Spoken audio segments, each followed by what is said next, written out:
Okay, so now my personal way of doing it would be to shoot RAW plus JPEG, because I could see them side by side. So when the people send in their images, they're just going to be sending in the RAW file, and we will be extracting the JPEG. That is correct. But there are other ways for people to see their things. And let's say you shot something just totally in RAW and you're like, oh, I did do some different things on there. How would they do it if they've already shot a RAW file and can't shoot RAW plus JPEG? Okay, so there are a few softwares that can help with that. For example, in Lightroom, for example, if we are looking at this image, I shot this image in black and white, but as soon as... Okay, you want to share your screen for us and show us what you got going on? I think that would be better. Come on, baby. All right, good job, PG. Let's go. There we go. There we go. So for example, I shot this image in black and white, but as soon as I bring it into the Lightroom, it changes into color. So Lightroom might not be of help here, but there are some softwares that will show what was embedded in the JPEG. One of them is the Photo Mechanic. So I use Photo Mechanic. If you see all these images, I was doing in the monochrome picture style.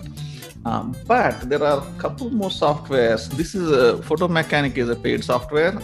If you don't want to invest on that, there are a software called ERAW.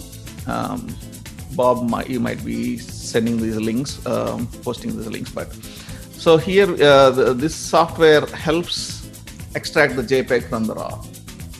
And there is one more software, Instant JPEG from RAW, also does the same thing. So these two softwares can help extracting the JPEG to see like what was taken in the camera. Because Lightroom, like I said, Lightroom or some other RAW processor, even Capture One, it reinterprets the JPEG, the RAW file, and reprocesses the RAW. Right, because when you shoot in RAW, it's just the image, the information that was presented to the camera, and not any of the processing that was done in camera. Correct. So that's why we want to either, if you've already shot your RAWs, you want to take a look at them and see what we're going to see once the JPEGs are extracted. And we just gave you some tips for how to extract those things via some software. Or if you're doing it from now, if you don't want to invest in any software, you can just shoot in RAW plus JPEG. You'll see your images side by side. You'll still submit the RAW and not the JPEG, but you'll know what we're going to see. Did that do it? Yep. Are we good? Yes. Yep. Are we good? Yes. Are we really good?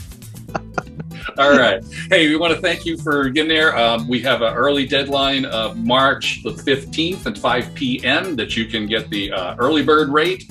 And then once that's over, it's another $5, depending upon whether you're an ASP member or a non-ASP member. Anyway, this is going to be a killer competition. Thanks for coming by, PG. Thank you.